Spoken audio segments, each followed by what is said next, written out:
El profesor no está hablando, está muteado. Gracias. Bien, entonces decía que,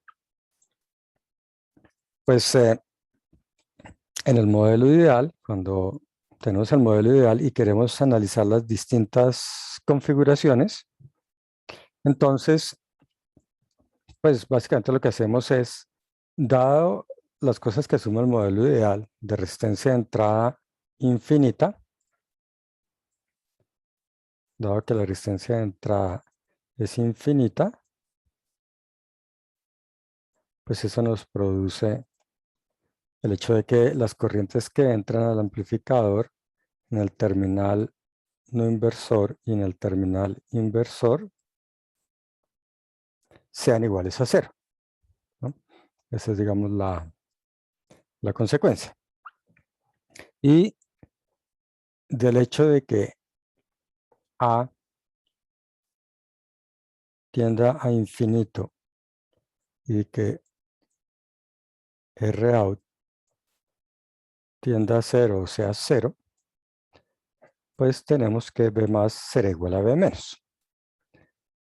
Entonces, esas son las, digamos, las restricciones que plantea el modelo cuando yo digo que voy a trabajar eso como un amplificador ideal. Entonces digo, si el amplificador es ideal, aplico estas condiciones, ¿no?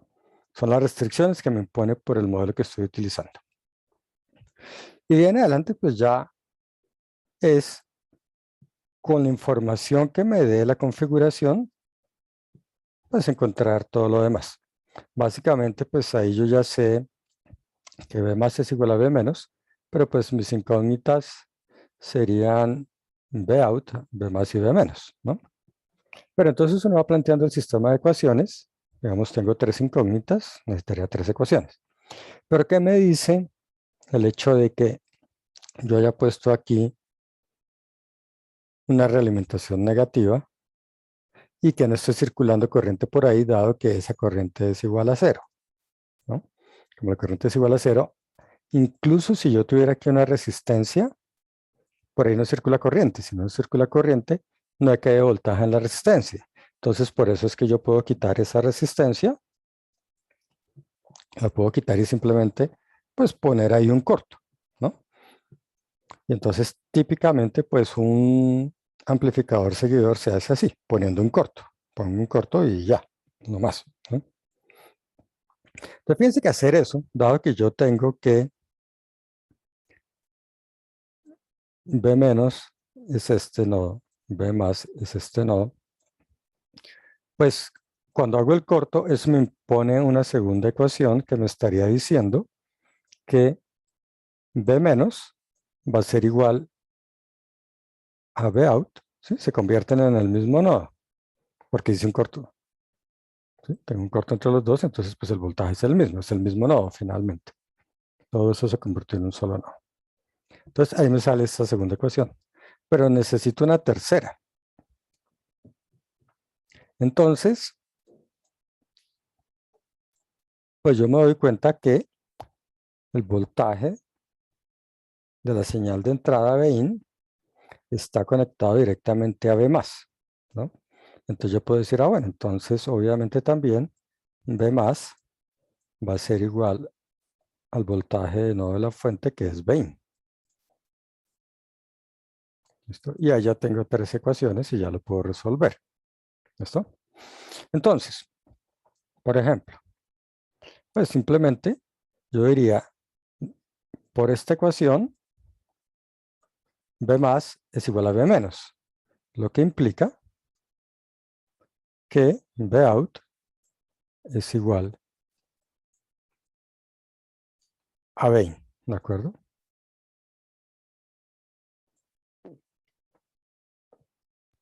Y listo, ya terminé. Así de sencillo. Y por eso es que esto se llama entonces un seguidor, porque la salida sigue a la señal de entrada, es igual, ¿sí? Pero ¿por qué se llama un aislador? También decíamos que ese es otro nombre que tiene. Esto es un aislador, es porque en últimas está aislando la parte de la señal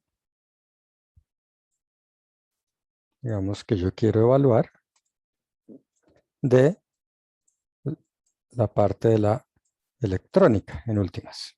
¿Sí? Y entonces si hay, por ejemplo, una falla eléctrica del lado de la electrónica, pues eso no va a afectar a las señales que yo estoy adquiriendo.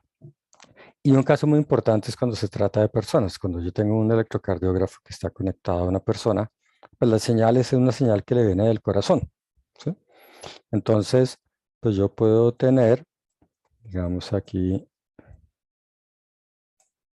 supongamos que es una persona, ¿no? Y yo voy a tomar una serie de electrodos. Típicamente entonces se ponen en las piernas, pues realmente en los tobillos, ¿no? Pues lo típico es en el pecho o en las piernas, ¿no? Entonces tengo ahí los electrodos y yo voy a amplificar una señal de esos electrodos. Entonces, pues uno sacaría, por ejemplo, un cablecito de acá, otro cablecito de acá, y le voy a llevar un circuito, por ejemplo, que tenga un restador, como el que vamos a ver dentro de un momento. Entonces yo lo llevo ahí a un restador, una configuración de restador.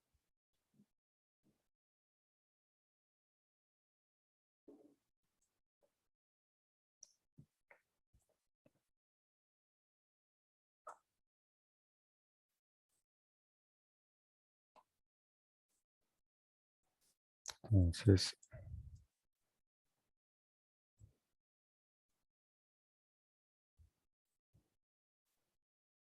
y aquí voy a tener, entonces es la derivación 1 de un electrocardiograma, ¿no? Entonces, fíjense que cada electrodo se está comportando como si fuera una fuente, no es como decir esto es una fuente conectada a la Tierra. Y en un electrocardiograma siempre la Tierra es el electrodo de la pierna derecha y con los otros tres uno arma las derivaciones. Y el otro electrodo es como tener otra fuente. O sea, recuerden que para nosotros en los amplificadores, las fuentes representan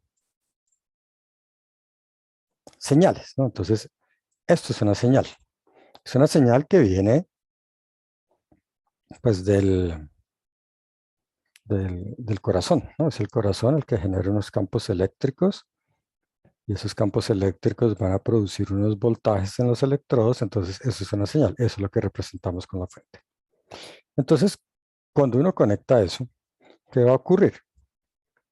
Pues que van a circular corrientes, ¿no? Recuerden que en últimas, en el amplificador, así sea en el modelo real, entre comillas, yo tengo una fuente controlada y una resistencia aquí a la salida, que está conectada también a tierra. Entonces, ¿qué ocurre? Fíjense que se forma un loop, ¿no? Porque entonces hay una corriente que viene por acá, pasa por la resistencia de realimentación, pasa por acá, llega acá. Aquí el cuerpo tiene una resistencia interna, entonces pasa por ahí y se puede devolver una por esta fuente hacia la tierra y cierra un loop acá, otra pasa por la otra resistencia por esta fuente y cierra otro loop y vuelve acá. Entonces se forman como dos mallas ahí. Entonces quiere decir que hay una corriente que circula por esta malla, ¿no? Pero, pues nosotros sabemos que ahí en el medio está el corazón. Entonces cuando esa corriente pasa por el corazón, puede producir una fibrilación ventricular en la persona y producirle un infarto cardíaco y se puede morir, ¿no? Entonces, no queremos que circulen corrientes por ahí. Eso mismo aplica a muchos aparatos electrónicos. Digamos, el MyDAC que usamos siempre para el proyecto final y en una época lo usábamos en los proyectos del curso de introducción, pues también van a necesitar un mecanismo de protección porque yo estoy midiendo una señal, ¿no? Y yo puedo llegar a dañar el aparato que estoy utilizando para medir, ¿no? Entonces, pues ellos traen pues un mecanismo de aislamiento también, ¿no? Entonces, ¿qué es lo que va a pasar? Si yo pongo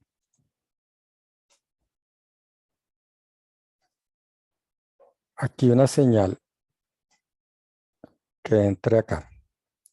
Y decía, esta señal de acá es mi electrodo, entonces eso vengo y lo conecto aquí al electrodo, ¿sí? Entonces cuando lo conecto al electrodo, yo sé que por este cable, esta corriente, que es la misma de I más, va a ser igual a cero, ¿sí? Entonces, ¿qué pasa? Pues que estoy protegiendo al paciente porque por ahí no va a circular corriente. Y para el otro electrodo puedo hacer lo mismo. Antes de venir y conectarlo acá directamente, pues yo le voy a conectar ahí. Entonces, me quedó como desproporcionado. Otra configuración de seguidor. Y entonces pongo dos seguidores, uno para cada electrodo, uno para cada señal que va a entrar aquí a la configuración de restador para hacer la resta y tener la señal, ¿sí? Pero entonces, en ambos casos, esas corrientes que van a circular por acá, este también entra ahí más, ¿no? Ambos entran ahí más. También es igual a cero, ¿sí? Pues porque en el modelo ideal esto es un circuito abierto, ¿no? Entonces, pues no circulan corrientes por ahí. Si yo tengo un voltímetro, pues lo mismo. Típicamente las entradas de un voltímetro lo primero que tienen es un seguidor. Por ejemplo, en voltajes bajos, que no son muy grandes, pues uno puede tener ahí un seguidor para evitar que haya corriente que circule entre lo que yo quiero medir y el cálculo de la resta del voltaje diferencial entre pues, lo del cablecito rojo y negro entre los cuales estoy midiendo, ¿no? Entonces, pues es una configuración muy utilizada, no es la más sencilla de todas. Los cálculos pues son los más sencillos de todos, ¿no? Se hacen muy fácilmente, pero pues es una de las configuraciones más útiles. Y muchas veces también, pues obviamente implementarlo en un circuito o hacer una prueba en protobar es muy fácil, porque no es sino conectarle la alimentación.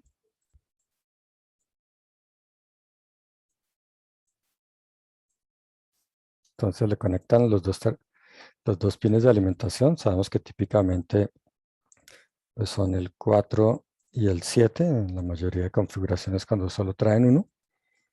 Y luego hacen una realimentación entre el 6 y el 2, un cablecito, un puentecito ahí, y simplemente la señal que vaya a entrar la ponen aquí y listo, quedó armado. Es más, habíamos visto que había unos amplificadores que traían varios, digamos, había unos circuitos integrados que traían varios amplificadores. Entonces, en esos que tienen varios, es muy común entonces que realmente, pues uno tenga, digamos, en el circuito integrado, algo como esto, donde este es el pin 1, este es el pin 2 y este es el pin 3, este es el menos, este es el más y este es Vout, ¿no? Entonces fíjense que si ustedes en el protobar hacen un puentecito acá entre el 1 y el 2, ya tienen esta realimentación, ¿no? Entonces es una señal, perdón, la señal que quiere que entre, entra directo al 3. Entonces aquí entra la señal, tan, y por aquí sale, ¿no? Y ya les quedó montado el seguidor, así de sencillo, ¿no? Solo con haber hecho este puentecito entre este par de pines, ¿no? Si es de los que solo tienen uno, pues Vout está del otro lado, entonces pues hay que pasar un puente y darle la vuelta al circuito integrado para que llegue a B menos, ¿no? Pero pues tampoco es tan complicado. O sea, es muy fácil de implementar y como les digo, pues es de los más utilizados. Bien, entonces eso era el seguidor. Veamos ahora sí un restador, el restador que estaba mostrando ahora que decía, digamos, si yo quiero medir un par de señales, un par de electrodos, por ejemplo, un electrodo acá y el otro acá, ¿no? Entonces, esto representa señales en el tiempo y las voy a restar, ¿no? Entonces, pues nuevamente partimos de las ecuaciones básicas que nos impone el modelo ideal.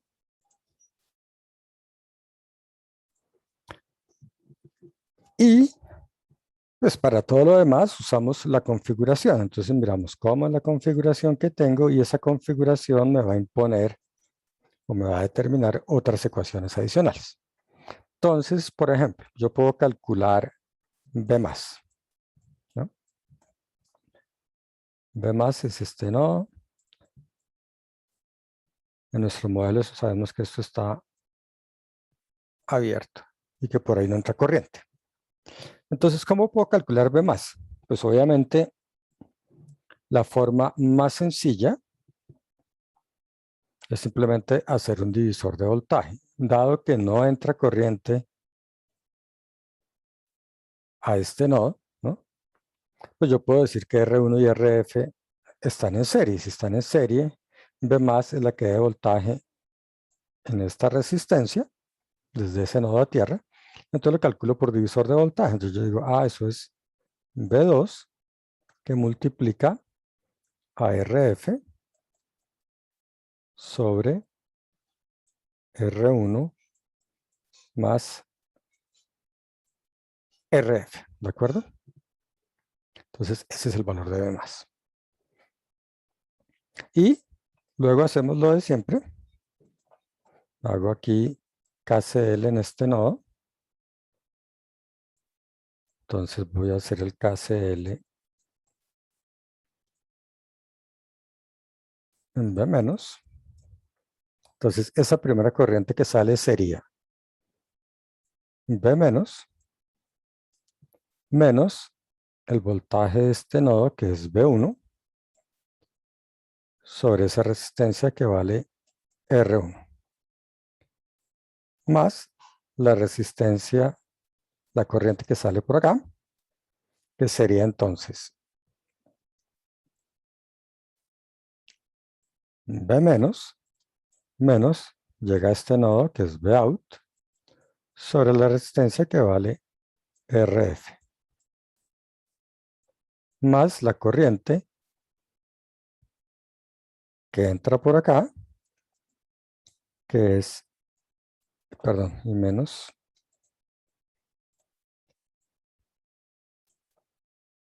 entonces tengo corriente y menos igual a 0, ¿listo?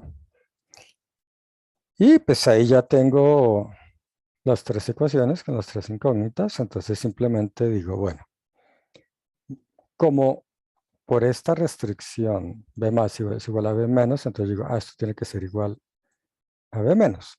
Y como ya conozco B menos, pues simplemente lo reemplazo acá y lo reemplazo acá. Y por el otro lado, pues esto es 0 porque el amplificador es ideal. Entonces fíjense que ya me queda una ecuación con una incógnita. Entonces, de esa ecuación simplemente despejo B out, ¿no? Yo puedo despejar de acá B out directamente, sabiendo pues que B menos es esto. Y entonces ahí ya me va a quedar en función de B1 y B2. Entonces esto me va a dar, no va a ser pues toda la aritmética para despejar eso, pues porque no vale la pena.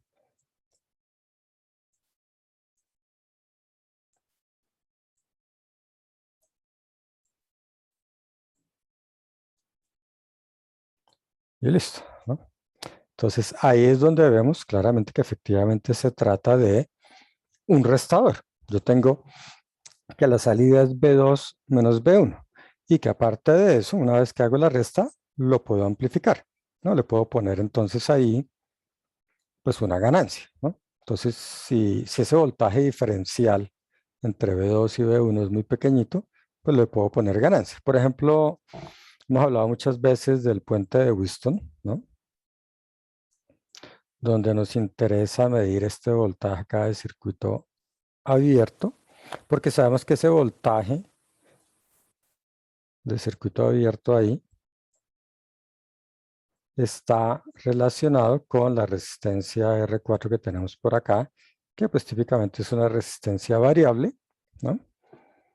Que va a depender por ejemplo, la temperatura, la presión o lo que sea. Entonces, ¿qué es lo que hemos hecho? Decimos, bueno, pues vamos a relacionar R4 con el voltaje medido entre ese par de nodos, ¿no? De manera que si yo conozco el voltaje, pues puedo calcular la resistencia. Y si tengo la resistencia, el fabricante me dice para esa resistencia cuál es la temperatura. Entonces yo miro la tablita y hago la conversión. Pero necesito medir el voltaje. Pero resulta que muchas veces esos delta R que yo tengo ahí, decíamos, pueden ser muy pequeños, ¿no? Unas galgas tensiométricas, pues el delta R es pequeñito y el delta de voltaje o la variación que se produce, pues es también pequeña, de milivoltios. Entonces, listo, yo hago la resta. Sí, esto sería como calcular en ese circuito mi voltaje de circuito abierto, ¿no? Estos dos, esta resta. Voltaje A menos B o B menos A, dependiendo de cómo lo quieran poner. Ahí sería B menos A. Entonces, pues en ese caso, yo conectaría, digamos, entonces el nodo B a este punto, el nodo a este punto, ¿no? Obviamente, pues aquí ya no tengo las señales, sino que, ¿no? Porque las señales es justamente lo que está produciendo el puente de gusto, ¿no? Entonces, eso es lo que tengo como entrada, ¿no? Pero como es tan pequeña, yo digo, bueno, pues entonces yo aprovecho y pongo unas resistencias RF y R1, por ejemplo, de, por decir algo, 1 megaohmio y 1 kiloohmio. Uy, ese uno quedó raro. 1 kiloohmio, un K, lo que me va a dar una ganancia de 1000. Entonces lo que tenía en milivoltios se convierte en voltios, ¿no? Y entonces ya es muy fácil medir eso, ¿no?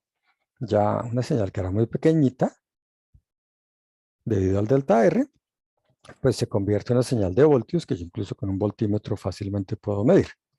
Y ya puedo hacer mis cálculos, ¿no? Ahora, ¿qué pasa acá? Obviamente estamos diciendo que lo que, y esa fórmula B2 y B1, fíjense que son las fuentes, son unas fuentes, ¿no? Fuentes ideales, ¿cierto? Entonces B2 y B1 son fuentes ideales, y como son fuentes ideales, pues está la fórmula que da, ¿no? Pero ¿qué pasa si la fuente no es ideal? Si yo, por ejemplo, tengo, no sé, un equivalente de Thevenin, ¿no? Que cada uno tiene su fuente, su voltaje de Thevenin y su resistencia de Thevenin. Entonces yo tendría ahí como una resistencia de Thevenin 1 y una resistencia de Thevenin 2, y esa fórmula pues ya no funciona, ¿no? Y además, cuando circule corriente por ahí, como lo que yo mido es lo que hay en este nodo, porque eso es lo que tengo conectado desde afuera, ¿no? Pues va a haber una caída de voltaje en la resistencia de Thevenin, y eso me va a afectar todos los cálculos. Entonces, pues ya no tengo una medida muy precisa. Entonces, como en últimas, en la vida real, las señales que yo voy a medir no son fuentes ideales o no se pueden modelar con fuentes ideales, sino realmente por un equivalente de Thevenin, ¿no? Pues, ¿qué pasa? Que eso me altera todos los cálculos, y además cuando empiecen a circular corrientes ahí por el circuito, también van a circular por esas fuentes y por esos Thevenin, ¿no? Que sea el cuerpo de la persona que mostraba ahora, que sea cualquier aparato, cualquier señal de una antena, de lo que quieran, no importa, ¿no? El Thevenin pues es cualquier cosa. Pues eso va a hacer que el voltaje real que aparece acá, que yo quería medir sin haber conectado el aparato, se altere, lo estoy modificando, ¿no? Entonces, si no quiero modificar eso, si no quiero dañar mi medición, ¿qué hago? Pues ya hemos dicho varias veces, ponemos acá un amplificador en modo de configuración de seguidor, uno para cada señal, y así las estoy aislando, ¿no? Entonces, nuevamente, tengo el efecto de aislamiento que producen los amplificadores seguidores y el efecto de restador que produce el resto del circuito. Y resulta, y eso es interesante, que existen unos circuitos integrados con los mismos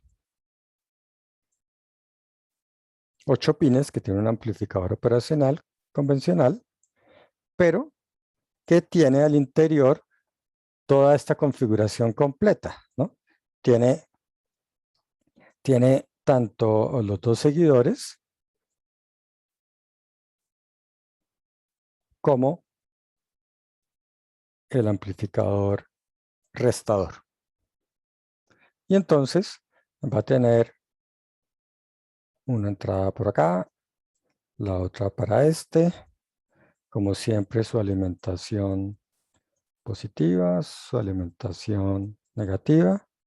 Aquí estaría entonces la entrada inversora, la entrada no inversora. En el 6 estaría Vout. Esto normalmente se conecta a la tierra. Y pues esto entonces, como les decía, aquí tengo mi restador. Tan, tan.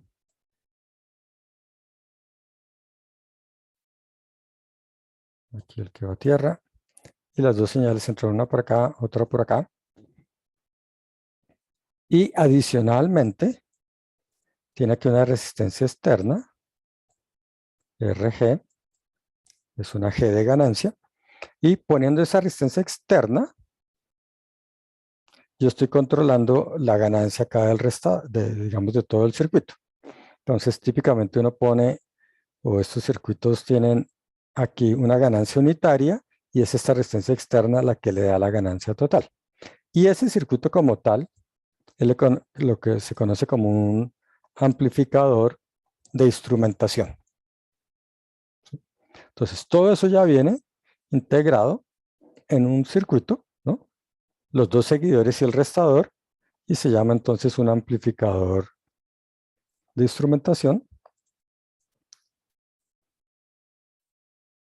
El amplificador de instrumentación, obviamente, pues es más costoso que un amplificador convencional, pero cuando yo quiero medir diferencias de voltajes muy pequeñitas, pues es muy fácil, porque entonces simplemente pongo la alimentación, que si hubiera comprado un amplificador de los que tiene 4 amplificadores operacionales por dentro, pues yo no, de todos modos necesito poner la alimentación, ¿no? Que le pongo la alimentación. Las señales de entrada las voy a tener que poner siempre y la salida también, ¿no?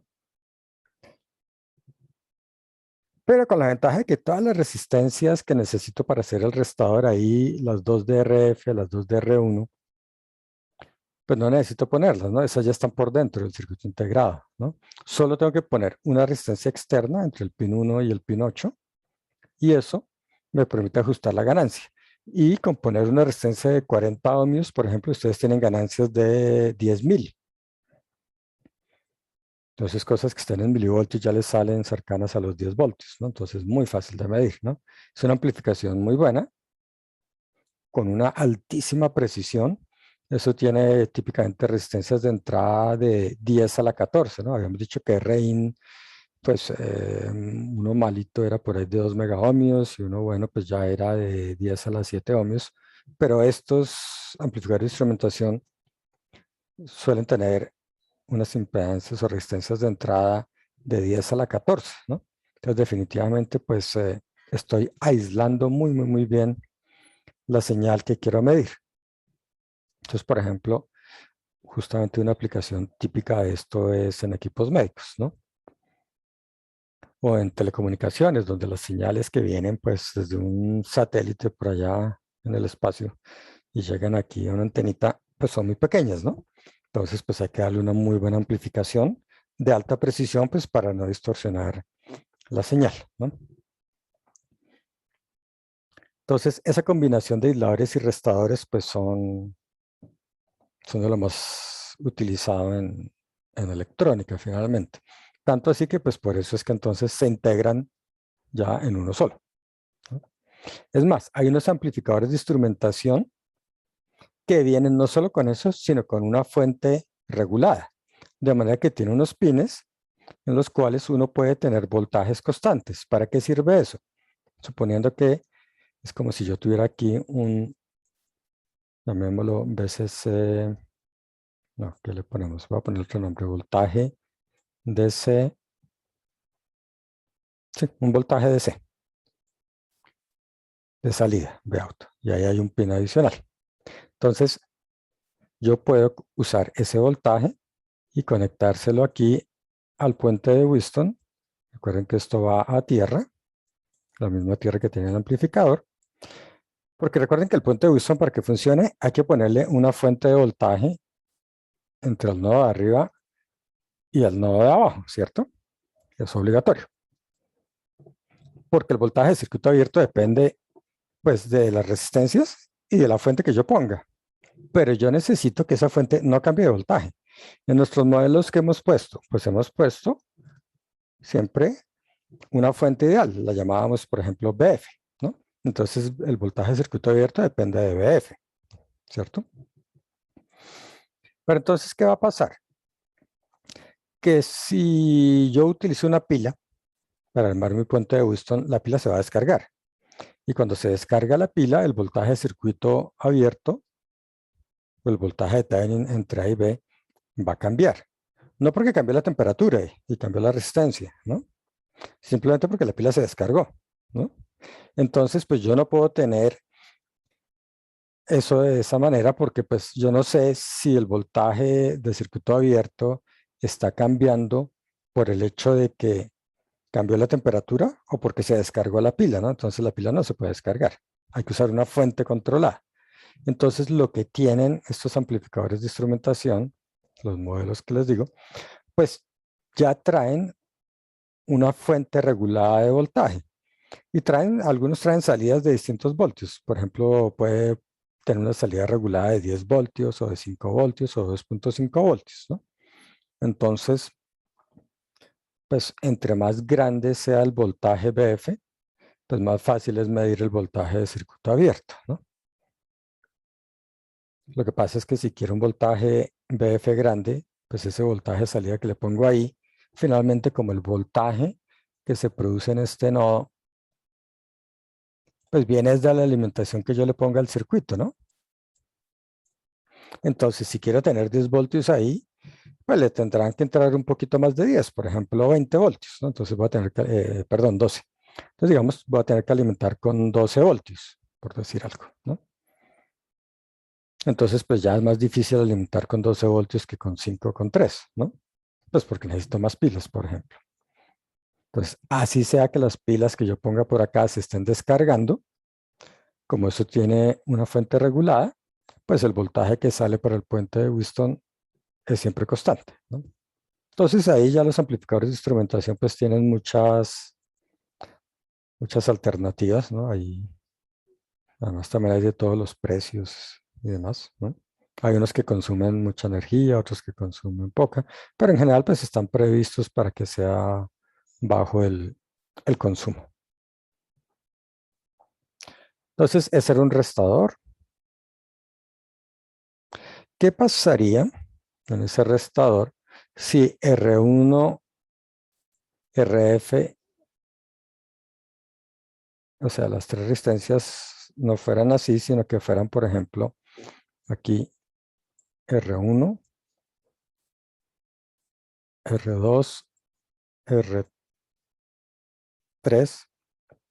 y R4? O sea que las cuatro son diferentes. Obviamente que no me va a dar la fórmula que tengo abajo en el cuadro negro, ¿no? Me va a dar una fórmula que no me cabría escribirla aquí en el espacio que me queda libre, ¿no? Da una fórmula bastante grande, pero en últimas siempre van a tener, digamos, algo de la forma Vout igual, digamos, a un alfa 1 por B1, B2 menos un alfa 2 por B1, porque fíjense que la señal de B2, a todo esto le pueden sacar un equivalente de Thevenin, está entrando por el inversor, el otro ya en últimas tiene una forma de equivalente de Thevenin que está entrando por el inversor. Entonces B1 entra por el inversor, va negativo, B2 entra por el inversor, va positivo. Entonces de todos modos tengo un restador, solo que ahora cada una de las señales estará ponderada por unos coeficientes, ¿no? Entonces, simplemente cuando se escogen las resistencias como las tenía al principio, pues alfa 1 y alfa 2 son iguales, por eso se factorizan y sale la resta directa. Si no son iguales, pues entonces simplemente quedará expresado de esa manera. Es una resta, pero una resta ponderada, ¿no? Y resulta que a eso yo le puedo empezar a poner más fuentes adicionales a B1 y B2, B3, B4, B5, tanto en el lado inversor como en el no inversor, ¿no? Como cuando tengo los sumadores. Y entonces, ¿qué va a pasar? Pues que yo puedo armar polinomios. Entonces yo podría, a partir de toda una serie de variables, B1, B2, B3, B4 hasta Bn, todas las que quiera, armar un polinomio. Un polinomio donde unos van sumando y otros van restando. Y ajustando a las resistencias, yo puedo calcular los coeficientes del polinomio. Eso es interesante porque eso que va ahí como variables del polinomio, yo podría poner ahí en vez de B1 y B2 y B3 y todas las demás, por ejemplo, una señal de entrada con un amplificador que tenga una capacitancia y eso me produce una derivada. Eso lo veremos más adelante. Entonces, si yo tengo una derivada y lo que entran ahí son derivadas, ¿no? Si B2, B1 y todos los demás son derivadas de unas funciones y los pongo en cascada, una derivada con otra derivada, puedo tener la segunda derivada, la tercera, y luego lo paso por unos restadores o sumadores de este estilo. ¿Qué es lo que va a tener? Pues va a tener una ecuación diferencial. Entonces yo puedo armar ecuaciones diferenciales.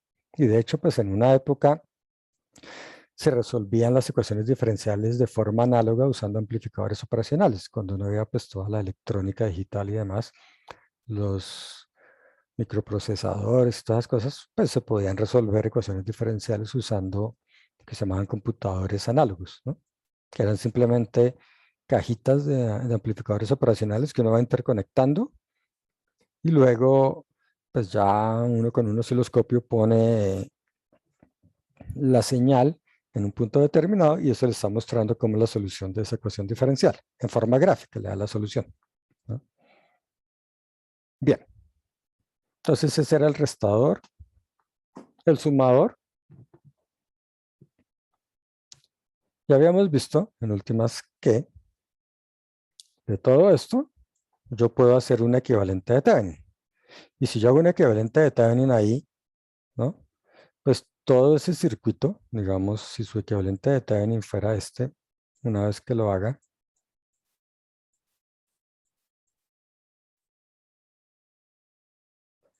pues acá tendré una resistencia de Thevenin y acá tendré un voltaje de Thevenin, ¿no? Entonces reemplazo esas dos señales, esas dos fuentes B1 y B2 con su respectiva resistencia en serie, que también son como unos Thevenin, no es como decir esto es un Thevenin de algo, este es otro Thevenin de algo, pero como los interconecta a este punto, pues los convierto en un solo Thevenin, que fue el que pinté en rojo, ¿no? Y entonces ahí yo me doy cuenta pues que Vout de una, ya eso que pues llamaba un sumador, ahora se convirtió en un inversor, porque tiene una señal que le entra por B menos. Entonces ese Vout vale menos RF sobre, ya no es R1, ahora se llamará RT de Thevenin, porque eso es lo que le está entrando ahí, ¿no? Que está conectado acá. Y el voltaje que entra, pues ahora es el voltaje de Thevenin, ¿no? O sea que si yo calculo la resistencia de Thevenin, el voltaje de Thevenin, pues ya tengo cuánto vale un Vout. Es una manera de hacerlo, ¿no? Simplemente pues para que veamos por qué decimos que es un sumador inversor. Sumador porque yo sé que cuando calcule el equivalente de Thevenin de estos dos, pues el voltaje de Thevenin pues va a ser dependiente de B1 y B2, ¿cierto? Y pues inversor porque acabamos de ver que la señal entra por el inversor y sale invertida como menos RF sobre resistencia de Thevenin. Entonces decía, esa es una manera de hacerlo, de verlo. La otra manera pues es la general, ¿no? Y es, pues yo no sé, finalmente, si yo no supiera una configuración bien extraña o no, digamos que a simple vista, pues yo no identifico de qué se trata, pues simplemente yo hago mis cálculos, ¿no? Aplico mis ecuaciones, mis ecuaciones de siempre, las del modelo, y luego lo que me imponga la configuración. Por ejemplo, y típicamente uno arranca por B+, que es fácil de identificar, B+, ¿cuánto vale? vale 0 porque está conectado a tierra. Que por el modelo eso será igual a B menos, ¿no? Bien. Luego, hacemos KCL, como siempre. Entonces, nuestro KCL en B menos, ¿no? Esto es B menos. Entonces digo, esta corriente que sale vale, entonces, B menos B out sobre RF.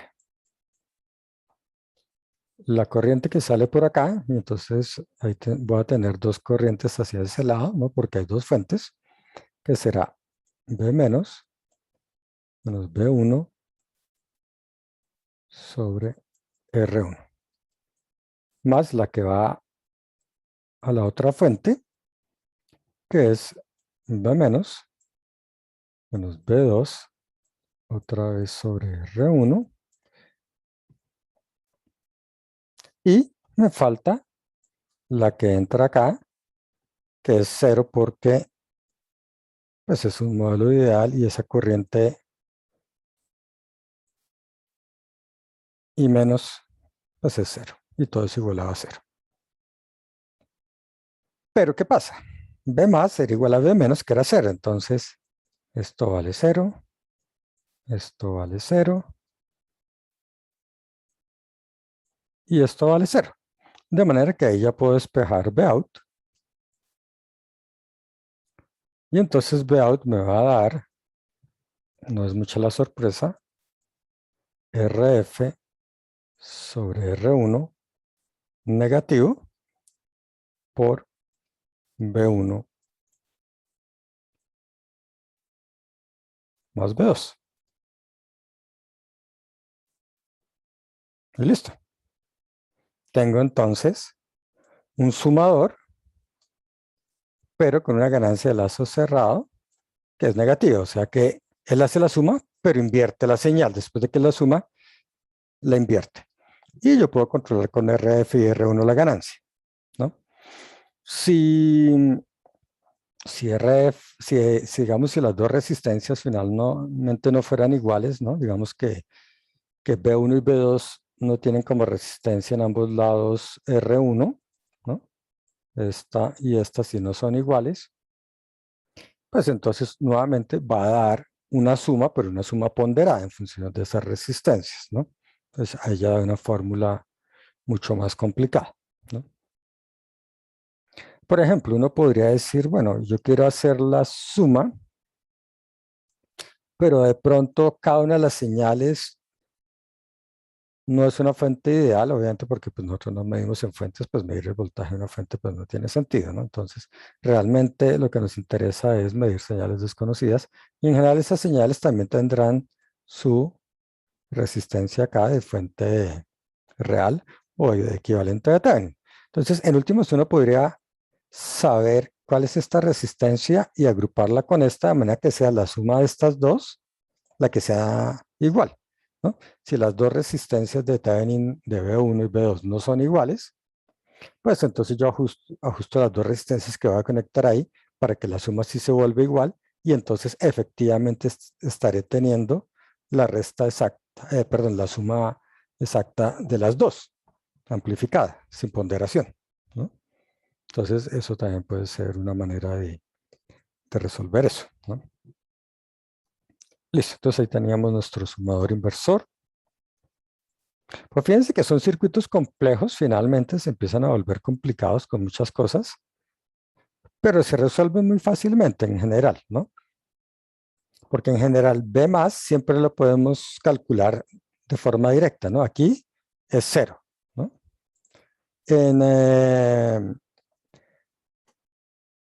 En este, pues B más también se pudo calcular muy fácilmente acá, ¿no? Este cuadro negro acá, pues era un divisor de voltaje acá con estas dos resistencias, ¿no? Como por acá no entra corriente, esto es como decir, tengo un circuito independiente de todo lo demás. Entonces, es fácil de calcular, ¿no? Aquí también, pues era el mismo voltaje de Bin. Entonces, fíjense que siempre calcular B más suele ser muy fácil y en general uno arranca por ahí, ¿no? Aquí también, aquí pues era 0. Entonces, siempre ha sido muy fácil calcular B más.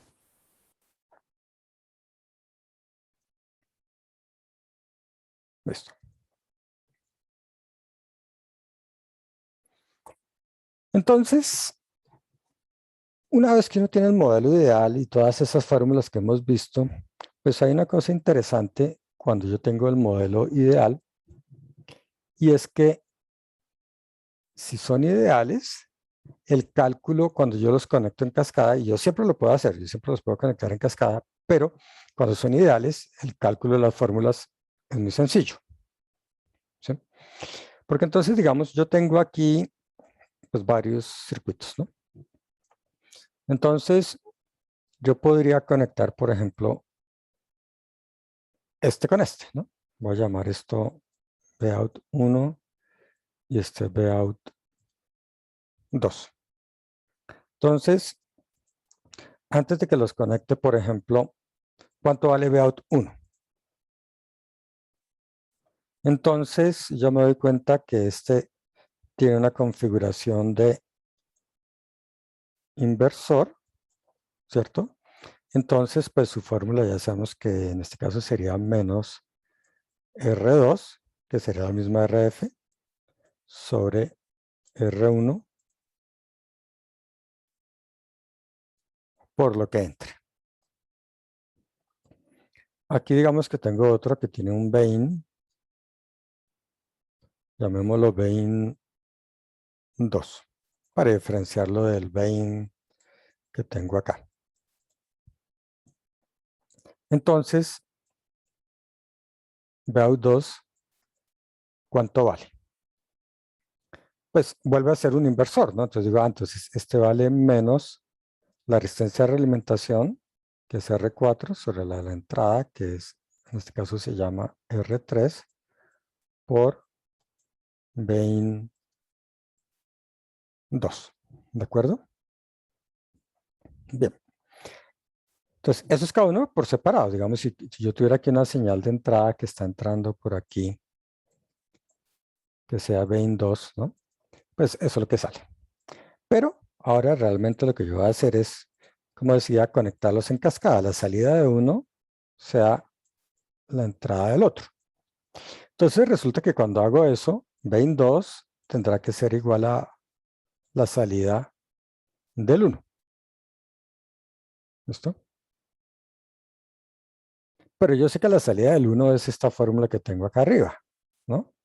Lo que quiere decir que finalmente aquí Vout 2 va a ser igual a menos R4 sobre R3 por Bain 2, pero Bain 2 es la salida del 1, o sea, menos R2 sobre R1 por el Bain inicial de esta fuente, ¿sí? De manera que pues me queda simplemente R4, R2 sobre,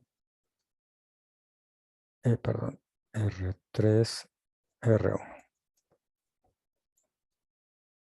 por 20. Como conecté dos inversores en cascada, pues al final la salida ya no está invertida, ¿no? Digamos que la enderecé, por decir algo. Y eso es algo que pues, se puede hacer con frecuencia, ¿no? Puede ser que yo necesitaba una señal que era más pequeña, entonces estaba obligado, pues necesitaba volverla más pequeña, entonces estaba obligado a usar un inversor, porque ya sabemos que los no inversores siempre dan una señal más grande. Entonces usé un inversor, pero como la señal me quedó al revés, para no tener que colgarme del techo para mirarla al revés y verla correctamente, pues más bien pongo otro inversor y va a salir al derecho, ¿no? En cascada. Es más, en el segundo, R3 y R4 pueden ser iguales para que la ganancia sea 1 y simplemente lo que haga es darle la vuelta. O si yo tengo una ganancia determinada que yo ya sabía que iba a ajustar con R1 y R2, pues yo también puedo combinar las cuatro resistencias y que esto le llamaríamos como una etapa, que la etapa 1 y la etapa 2, cada una tenga una ganancia de lazo cerrado, y que el producto de las dos ganancias sea la ganancia final. Entonces yo puedo repartir las ganancias, ¿no? Como no dejarle todo el trabajo a un solo amplificador, sino repartirlo, ¿no? También se puede. Bien. Eso es válido porque el amplificador es un amplificador ideal, ¿sí? Entonces, como es un amplificador ideal, yo los puedo poner en cascada. Sí, yo tengo la mala fortuna de estar trabajando con un amplificador real. Todo eso que acabo de decir ya no es cierto, porque ahí cada cual tiene su modelo real, entre comillas, ¿no? Y ahí lo que veo es que yo me lleno de una gran cantidad de nodos y de mallas y de corrientes que circulan por todos lados. Y allá lo que tendría que hacer fue como hicimos al principio con el amplificador ideal, que reemplazamos el modelo ideal, armamos un sistema de 3x3 y esa fórmula gigantesca, ¿no? Pero aquí pues ya va a ser un monstruo porque tengo dos de esos, ¿no? Pero esto es lo que habría que hacer, ¿no? Y ya como eso es muy complicado, pues uno más bien ya pasa de pronto a un software de simulación directamente, ¿no? Pero si quiero hacer los cálculos, pues lo más práctico es asumir que es ideal y hacer los cálculos del modelo ideal como lo acabo de hacer, ¿no? Pero entonces, ¿qué justifica que en el modelo ideal yo los pueda conectar en cascada así como tan alegremente y decir, pues, es la multiplicación, ¿no? Pues porque pues no lo he justificado, ¿no? Yo simplemente reemplacé uno por otro acá cuando puse esta igualdad acá, bin 2 igual a bout 1, ¿sí? Y luego dije que bout 1 era pues lo que me decía la fórmula, ¿no? O sea, esta igualdad es cierta pues porque los convertí en un solo nodo, ¿no? Pero, ¿qué garantiza que yo puedo reemplazar eso así? Entonces, fíjense que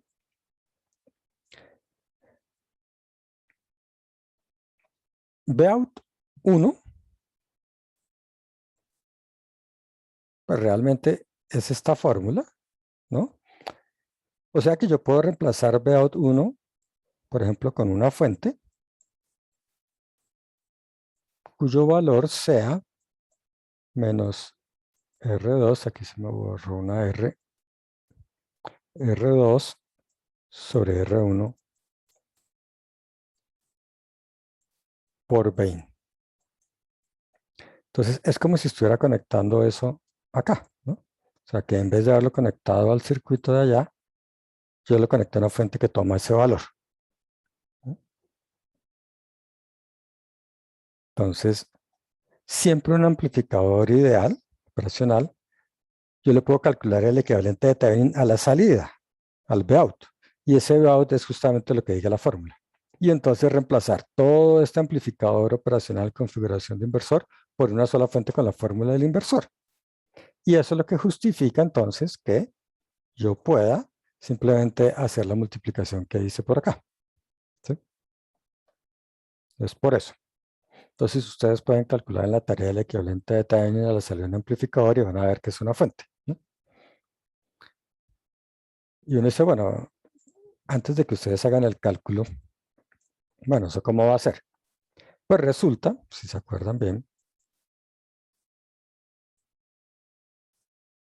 porque lo hemos repetido muchas veces, la resistencia de salida en un amplificador ideal es cero, ¿no?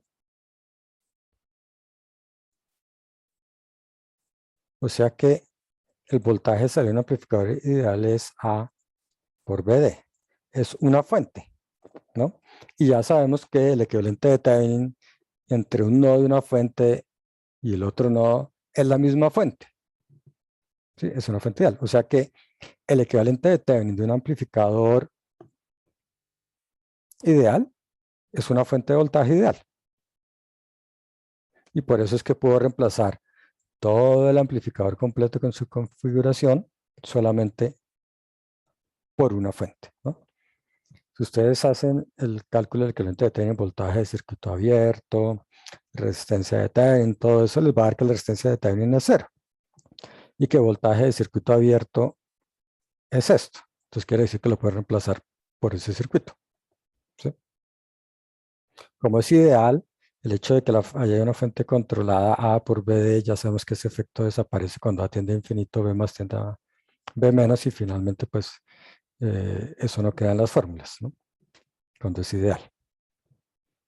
Entonces, eso es lo que justifica poderlos poner en cascada y es que la salida de un amplificador operacional es una fuente como tal, desde el punto de vista de Thevenin.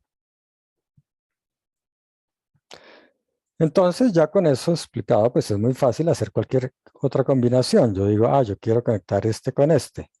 Entonces, ¿cuánto vale aquí este voltaje de salida? Llamémoslo 4. Este era el Vout 2. Entonces, el Vout 4, ¿cuánto vale? Pues lo que hice fue a esta señal pasarla por un seguidor. Entonces será la misma que entró. ¿Y cuál fue la que entró? Pues entró a menos R2 sobre R1 por 20. ¿Sí?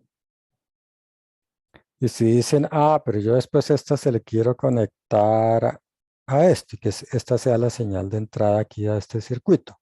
Entonces, ahora, ¿cuánto vale Vout 4? Entonces, uno dice, pues es la señal que entró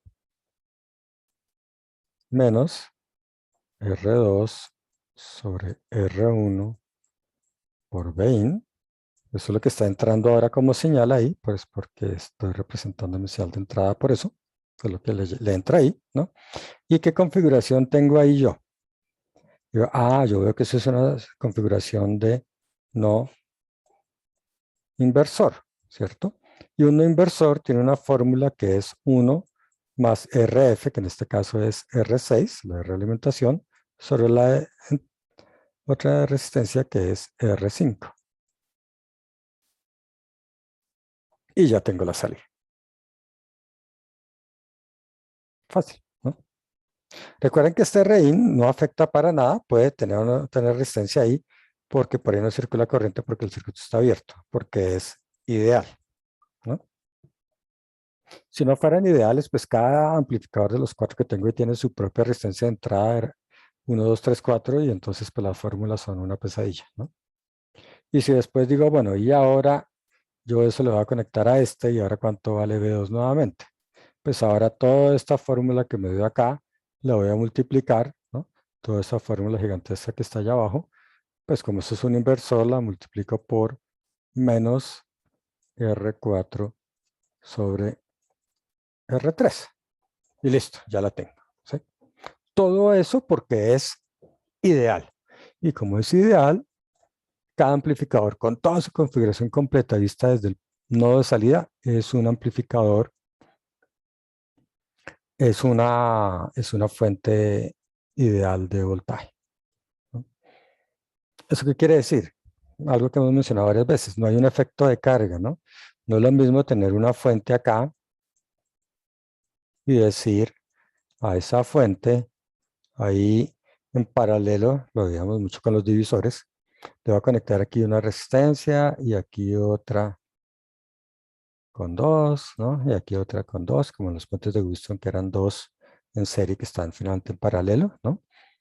Y ahí puedo conectar todas las que quiera, ¿no? Puedo conectarle otras 10.000 más y siempre va a poder hacer un divisor de voltaje entre este nodo y este nodo, ¿cierto?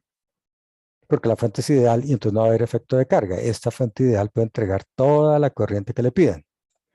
Pero si yo soy tan de malas y esa fuente no es ideal, sino que tiene su resistencia interna, pues ahí sí va a haber un efecto de carga. Y entre más resistencias yo conecte acá, en paralelo ahí con eso, pues más se está afectando la corriente de todos los componentes del circuito, ¿no?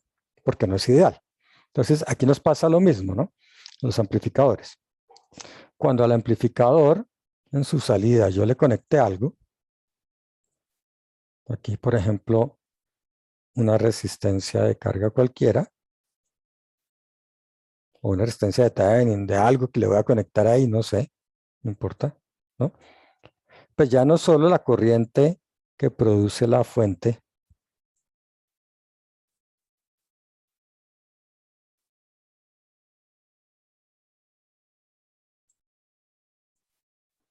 ya no solo es la corriente que viene por aquí a la realimentación para hacer que más se ave menos, ¿recuerdan?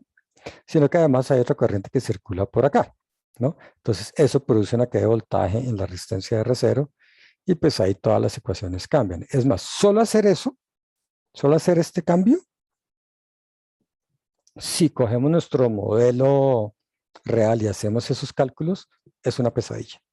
Solo eso. Imagínense si le estoy conectando todos los demás que puse en cascada ahora. Pues eso no hay cuándo terminar, ¿no? La diferencia en amplificadores de la vida real que uno compra, como tienen resistencias de entrada grandísimas, ¿no? De millones de ohmios y resistencias de salida pequeñitas de apenas unos cuantos ohmios y ganancias de 200.000 a 1.000.000, pues entonces no es tan grave, ¿no? Y trabajar con el modelo ideal va a dar una respuesta muy buena con respecto a lo que realmente va a pasar en la realidad. Entonces, pues, obviamente es más práctico trabajar así que con todo completo, ¿no?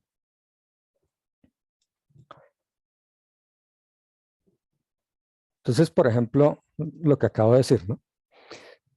Si yo voy a trabajar con el modelo real, entre comillas, ¿no? Con este modelo, pues recuerden que hicimos esto y gastamos ahí media hora calculando las ecuaciones y después hay que meterlo en MATLAB para encontrar toda esta expresión, ¿no? Imagínense cómo sería eso si le pongo la resistencia de carga, de la que estaba hablando hace un momento, ¿no? Entonces yo se la pongo ahí, esa resistencia de carga, y pues yo armé una malla adicional en el circuito, ¿no? O cuando hago el KCL acá, ya no era solamente esta corriente y esta, sino esta adicional. Entonces, imagínense cómo va a ser ahora este término, ¿no? Se vuelve bastante complicado, ¿no? Entonces, ahí pues no hay de otra que empezar a hacer otra vez sistemas de ecuaciones de nodos, por ejemplo, ¿no? Y pues va a salir mucho más complejo que eso. Pero, nuevamente, en la vida real con valores de los que de verdad tienen los parámetros de un amplificador, todo este paréntesis pues es muy cercano a 1, ¿no? Ya hemos visto que nos da 0,99986 o 87, ¿no? Entonces, pues digo, pues es 1, ¿no? Entonces, ¿para qué me complico la vida con ese modelo? Si quiero ver lo que va a pasar en la vida real ya, pues simplemente lo meto en Altium y lo simulo o pues lo compro y lo armo y miro a ver si sí funciona, ¿no? Pero pues primero lo simulo en Altium antes de ir a comprar algo que de pronto pues no va a funcionar, ¿no? Bien. Entonces, pues eso es lo que hay que tener en cuenta cuando yo trabajo con el modelo real o ideal. En el modelo real hay efecto de carga. Siempre que yo le conecte a esto algo, acá, va a haber corriente que circule por ahí y al circular esa corriente, eso va a cambiar todas las fórmulas, ¿no? Y entonces, pues hay que calcular con todo lo que diga el modelo y pues eso es complicado. Sigo que es ideal, pues finalmente, como dije, todo esto está representado por una fuente de Thevenin, ¿no? Que no tiene resistencia de salida porque es ideal. Y entonces que yo le conecte una carga cualquiera acá, no importa porque es una fuente. Entonces le puedo conectar todas las cargas que quiera y eso no me afecta a mi fórmula, ¿no? Eso es un concepto súper importante en circuitos, el efecto de carga, ¿no? Que se da cuando la fuente que yo conecto no es ideal. Siempre que la fuente tenga su resistencia interna, digamos, pues ahí estoy haciendo un divisor de voltaje entre las dos cosas y pues se afectan el voltaje y la corriente que circula. Bien. Vamos a ver ahora, para terminar este tema, el tema de la saturación. Yo siempre he dicho, bueno, entonces B más es igual a B menos, ¿no? El modelo ideal, pero nunca le he puesto limitaciones a la alimentación. Nosotros sabemos que esto aquí tiene una alimentación positiva y una alimentación negativa y que si le pongo pilas de 10 voltios, pues no pueden salir 50, ¿no? Entonces, eso va a producir ese efecto de saturación. Incluso en las configuraciones pues, más sencillas, como un seguidor, pues eso va a ocurrir, ¿no? En principio, en mi seguidor, pues el voltaje de entrada y el voltaje de salida son iguales, ¿no? Entonces lo que entra y lo que sale, pues es lo mismo, ¿no?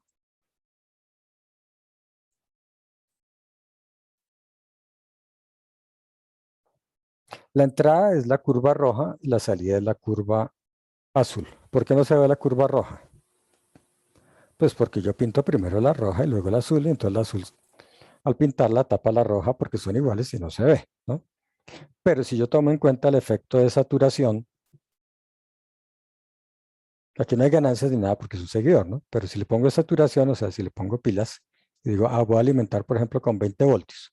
Aquí la salida está, pues, en 13, sí, máximo 13, ¿no? La amplitud de 10 más los 3 del DC, ¿no? Pues está en el rango de 20 menos 20, ¿no? Incluso ahí, pues, 20 y 20, pues, no se satura, ¿no? Pero digamos que entonces los 20 y menos 20 voltios van a estar por acá. 20 y menos 20, por decir algo, más o menos. Claro, las pilas de 20 voltios ya no las venden, ¿no? Es más, no sé si han existido alguna vez, ¿no? Entonces digo, no, yo lo que puedo conseguir como pilas más grandes son de pronto pilas de 9 voltios, ¿no? Entonces digo, entonces voy a alimentar con pilas de 9 voltios, 9 menos 9. Ya eso es grande, ¿no? Un par de pilas cuadradas, pues eso empieza a ser un equipo bastante grande, ¿no? Entonces le voy a poner 9 y menos 9, 9 y menos 9 voltios. ¿Y qué pasa? Ahora he sido la entrada, pero ya la salida, que es la curva azul, la veo recortada, ¿no? ¿Por qué? Porque pues no hay manera de que salga algo mayor a 9 voltios o por debajo de menos 9. Pues porque las pilas no dan más, ¿no? Entonces ese es el efecto de saturación. Entonces uno va a decir que en este punto el amplificador está saturado.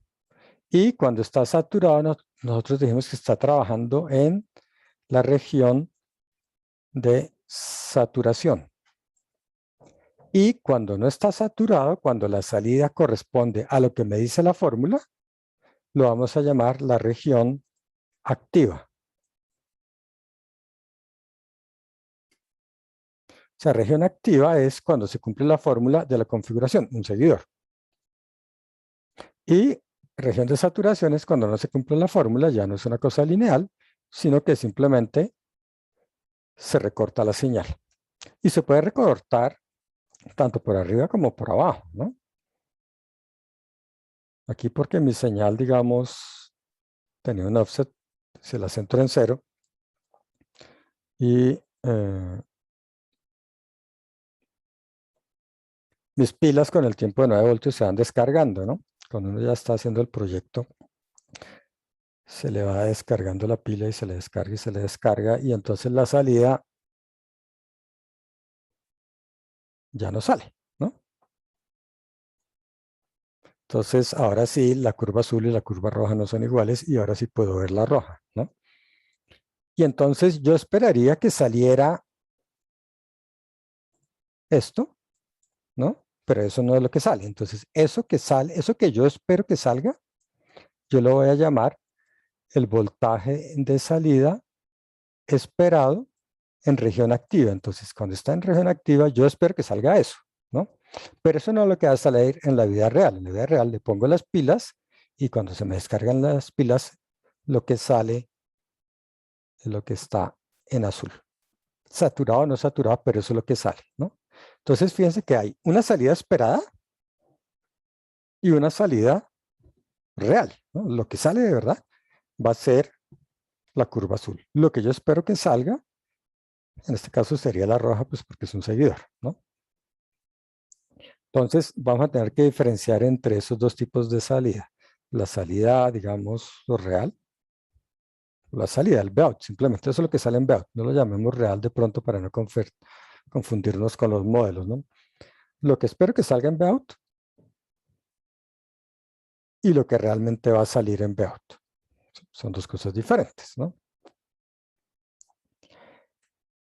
Entonces, veamos, por ejemplo, otra configuración.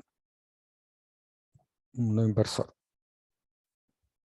Entonces, este no inversor, pues no tiene saturación, no estaba tomando en cuenta el efecto de saturación, Pero si lo tomo en cuenta, le digo, ah, pues, ¿qué pasa? En la vida real hay que poner las pilas. Y entonces una vez que le ponga las pilas, por ejemplo, ahí, aunque aquí sí conseguí pilas de 20 voltios, de todos modos se saturó, ¿no? Aquí sale recortado, fíjense. ¿Sale el pico? No sale el pico. Entonces, este es el esperado, este es el que sale, ¿no?